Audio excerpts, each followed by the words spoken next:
जो चार युग में भगवान विष्णु के अवतार होते हैं हर बार, क्योंकि ब्रह्मांड में ब्रह्मा द्वारा सृजन, विष्णु द्वारा पालना और शंकर द्वारा विनाश होता है। तो जितने भी चतुर्युग हो, कभी भी जब भी धर्म ग्लानि का टाइम होता है तब भगवान विष्णु का अवतार होता ही है धरती पर। तो जब धरती पर अवतार होते हैं तो सतयुग, त्रेता, द्वापर, कलयुग। सतयुग में भी असुर घुस आते हैं पाताल लोक से धरती पर और फिर अधम करते हैं। अधर्म को दूर करने के लिए विष्णु के अवतार होते ही रहते हैं। तो मतलब चतुर्युग में होता ही रहता है। मगर एक बात ध्यान रहे कि कभी भी कोई भी चतुर्युग हूबहू रिपीट नहीं होता है।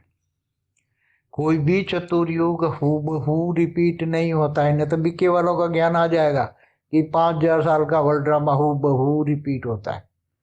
तो चार युग जो होता है वो हूबहू रिपीट होता ही नहीं है, कभी भी नहीं होता। क्यों, कैसे, मैं बताऊं। जब कलयुग के अंत में जब शंकर द्वारा विनाश होता है, तो शंकर द्वारा जब विनाश होता है तो कहीं शंकर अग्नि जला देता है, कहीं जल प्रलय होता है, कहीं अर्थक्वेक होता है। प्रकृति के पांचों तत्व इतने तमो प्रधान हो जाते हैं कि सब कुछ भस्म कर देते हैं। मुश्किल से थोड़ी कुछ हजार आत्माएं, मुश्किल से 1000 आत्माएं समझो बच जाती धरती पर। और वो फिर धीरे धीरे ये प्रकृति का प्रकोप देके वो भी धीरे धीरे परमात्मा को याद करके परमात्मा में लवलीन हो जाती है और फिर उसको बचाना मतलब साक्षात्कार होता है और उसको बीज के तौर पर वो मनुष्य बच जाते हैं, कुछ जानवर बच जाते हैं कुछ धरती पर, या बचाई जाती है। जैसे वो नाव विष्णु आगे लेके आता है और बीज को बचा लेता है धरती पर, फिर उसी बीज से दोबारा ये सतयुग में थोड़ी थोड़ी पब्लिक आती है। तो जब सतयुग शुरू होता है तो वो जो आत्माएं चली गई, तो पूरे चार युग में पहले जो सतयुग, त्रेता, द्वापर, कलयुग में जो आत्माएं थी, तो आत्माएं गई कहाँ। तो चाहे जानवर की आत्मा है, चाहे कीड़े मकोड़े की आत्मा है, चाहे कोई भी आत्मा है, 84 लाख योनि की कोई भी आत्मा है, तो वो आत्माएं सूक्ष्म में चली जाती है। सूक्ष्म में वो आत्माएं सूक्ष्म में रहती है, अति सूक्ष्म में रहती है। मगर सतयुग का वायुमंडल धीरे धीरे एकदम चेंज होता है, तो वो आत्मा के अंदर तमो प्रधान रह जाती है थोड़ी थोड़ी थोड़ी थोड़ी। तो वो भी वायुमंडल के अंदर रहते रहते सतो प्रधान बन जाती है। सतयुग के अंदर वायुमंडल एकदम सतो प्रधान बनता है। सतयुग का 17,28,000 साल में तो पहले 5 लाख साल में तो इतना सतो प्रधान वायुमंडल होता है कि उसमें किसी की भी नेगेटिविटी चलती ही नहीं, सब एकदम पॉजिटिविटी होती है। ये जो असुर आते हैं वो सतयुग के अंत में आते हैं धरती पर और उनकी थोड़ी नेगेटिविटी चलती है, तब विष्णु के अवतार होता है। तो विष्णु के अवतार हर बार हूबहू रिपीट होते हैं, वो नहीं होता। विष्णु को बार बार अधर्म का जो युद्ध है उसको काम है अधर्म को विनाश करना, अधर्मियों का विनाश करना, रावणों का विनाश करना, पाप का विनाश करना, पापियों का विनाश करना। तो विष्णु का अवतार है, विष्णु की ड्यूटी है कि वो पालनहार है, ब्रह्मांड का पालनहार, पूरे ब्रह्मांड का पालनहार।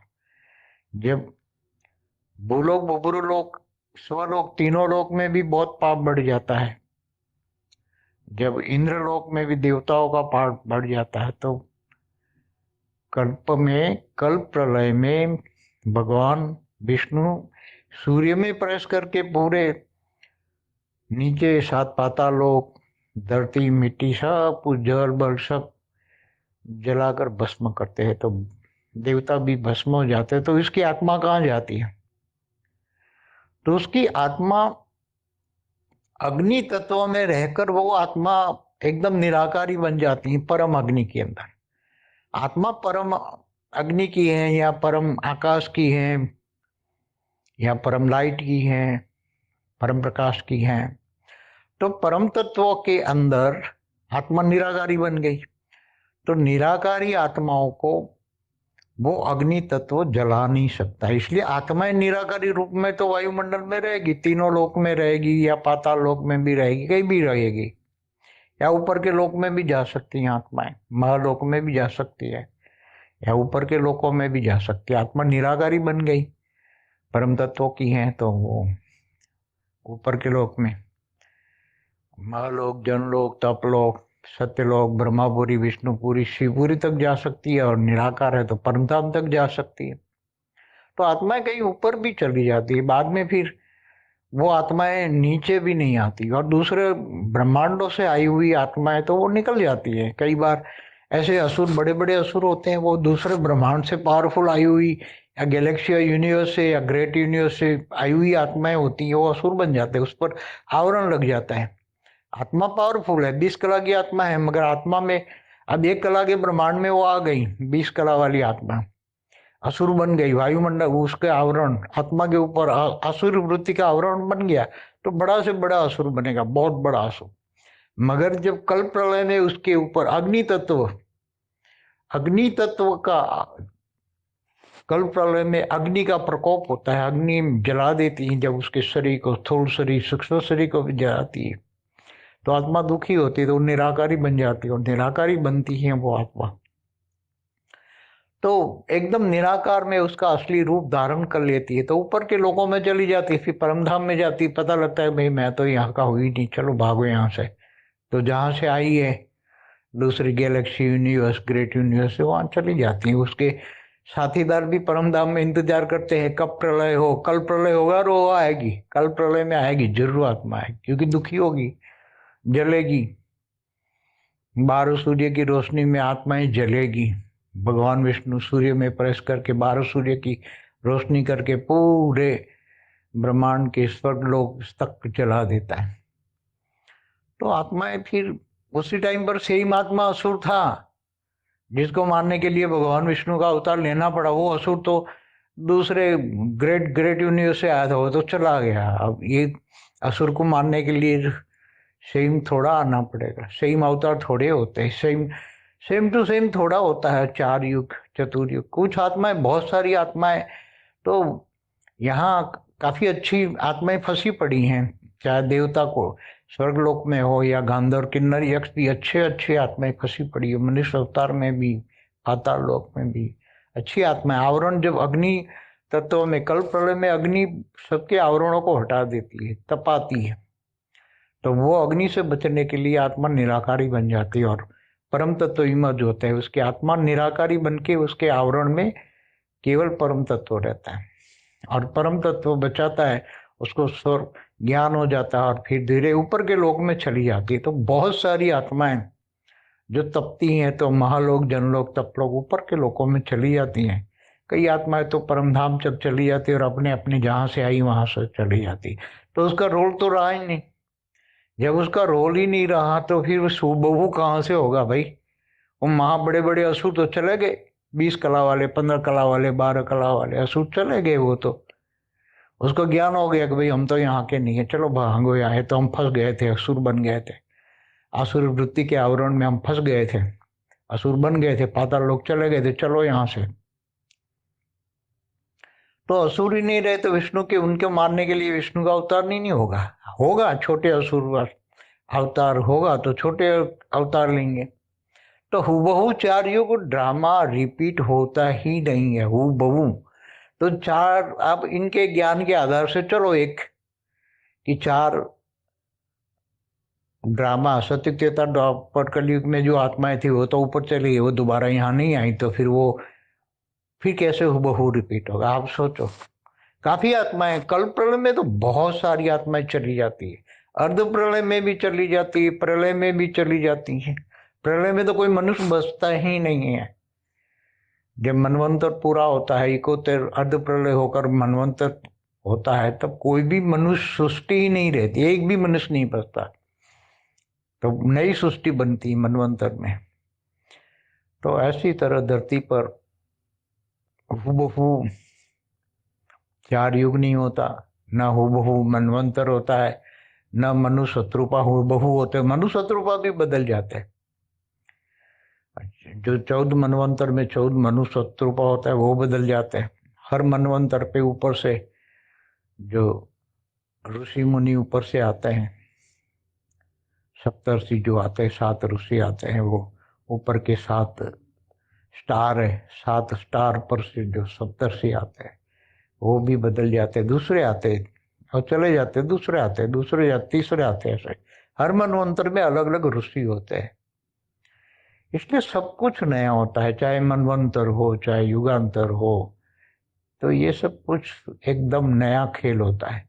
इवन महाकल्प प्रलय में जब निराकार ब्रह्म, निराकार शिव सूर्य में प्रवेश करके काल अग्नि पैदा करके पूरे ब्रह्मांड को जलाकर भस्म करता है, तो वो भी आत्माएं भी एकदम खत्म हो जाती। फिर दोबारा जब विसर्जन से सर्जन करता है तो वो आत्माएं नई होती है, वो पुरानी वाली आत्मा नहीं होती ना, उसमें रिकॉर्ड होता है, पुराना रिकॉर्ड होता है। तो हूबहू ड्रामा, ब्रह्मांड का ड्रामा हूबहू रिपीट होता है, ब्रह्मा का 100 साल वाला ड्रामा हूबहू रिपीट होता है। न ब्रह्मांड का ड्रामा होता है हूबहू रिपीट, न महाब्रह्मांड का। महाकाल प्रलय में महाशिव महाकाल बन के अनंत कोटि ब्रह्मांडों को अपने महाकाल अग्नि में जलाकर भस्म करके अपने रोम रोम में समा लेता है। मतलब परम लाइट जो होती है महापरम धाम में, उसके अंदर सारे शिव वापस आ जाते हैं और परम लाइट में सब डाइल्यूट हो जाते हैं, परम लाइट में एकदम डाइल्यूट हो जाते हैं, एक लाइट बन जाती है। जैसे सागर के अंदर बूंद गिरती है तो सब बूंद का अस्तित्व नहीं रहता है, इसी तरह महाकाल प्रलय में महापरम धाम में सारे शिव एकदम डाइल्यूट हो जाते हैं। महापरम धाम में एकदम शिव डाइल्यूट हो जाते हैं, उसका अस्तित्व ही नहीं रहता, कुछ भी नहीं रहता।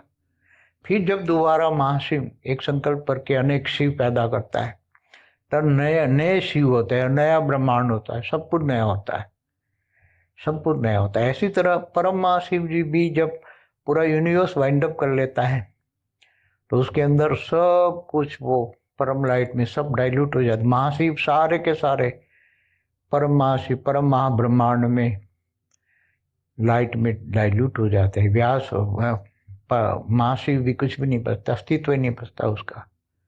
और फिर नया जब परम महाशिव जब नया शिव बनाते हैं, महाशिव नया महाशिव, तब वो नए महाशिव होते हैं, नए महाब्रह्मांड होते हैं, सब कुछ नया होता है। तो चाहे ब्रह्मांड हो, चाहे महाब्रह्मांड हो, चाहे परम महाब्रह्मांड हो, चाहे मल्टीवर्स हो, जब विसर्जन होता है तो लाइट में, परम लाइट में सब कुछ एकदम सब कुछ डाइल्यूट हो जाता है। फिर दोबारा जब सर्जन करता है तो एकदम नया फ्रेश ड्रामा होता है, एकदम फ्रेश ड्रामा होता है, सब कुछ नया होता है। तो जब तक ये ड्रामा का राज पूरा बेहद का ड्रामा का राज समझ में ना आए, सर्जन विसर्जन समझ में ना आए, समय जब परम धाम में हो तो ये एक ही सेकंड में सारा ड्रामा ब्रह्मा का 100 साल हो जाएगा परम धाम में। वो तो एक कला का परम धाम है, तो इसलिए 2 सेकंड होती है। महाशिव की तो एक ही पल होती है, यहाँ शिव की 2 पल होती है। परम धाम में रहो तो एक पल में ही 100 साल हो जाता है, फिर दूसरी पल में तो वो विसर्जन कर लेता है। इसलिए प्रतिपल अनंत आनंद ब्रह्मांड बनता है, बिगड़ता है। उसका राज समझना, बुद्धि में लाना, ये बहुत बड़ी बात है। जब ये बात समझ में आ जाए तो ही ये ज्ञान, ब्रह्म ज्ञान समझ में आ जाए। ब्रह्म ज्ञान माना ब्रह्मांड का आदि मध्य तक आ गया, सारा ब्रह्मांड का।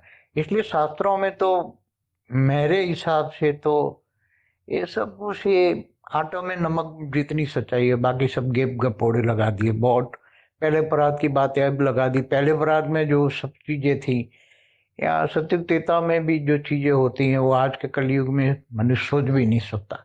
क्योंकि सत्युग के अंदर सब कुछ सोने जैसा होता है, आत्मा की स्टेज भी सोने जैसी होती है। कलयुग में आते आते लोहे वो बन जाती है आत्माएं, धरती पर भी लोहा बन जाता है, सोना अस्तित्व कम होता है। तो ये सब समझने वाली बात है। पूरा समय और तत्व परिवर्तन, तत्वों से परम तत्व, तो स्थूल वतन, सूक्ष्म वतन, परम धाम, ये तीनों धाम की बातें ब्रह्मांड में रहकर समझना। और फिर ये सब अर्ध प्रलय, प्रलय, कल्प प्रलय, महाकल्प प्रलय, महाकाल प्रलय बातें समझना। बुद्धि से एकदम हूबहू आत्मस्वरूप में बैठकर हूबहू सब इमर्ज करोगे तो इमर्ज हो जाएगा, तब बुद्धि में बैठेगा, एकदम ज्ञान बुद्धि में बैठेगा। इसलिए ज्ञान को जीवन में धारण करना, ये सभी चीजों को जीवन में धारण करोगे तो वो दिखाई देगा। इसलिए ज्ञान को जीवन में धारण करना, ज्ञान स्वरूप बनना, ये सब कुछ समझ में आ जाएगा। बेहद की परम शांति सोचो, बोलो परम शांति। Join us daily for our morning live meditation, Monday to Saturday, 5:30 to 6:30 a.m.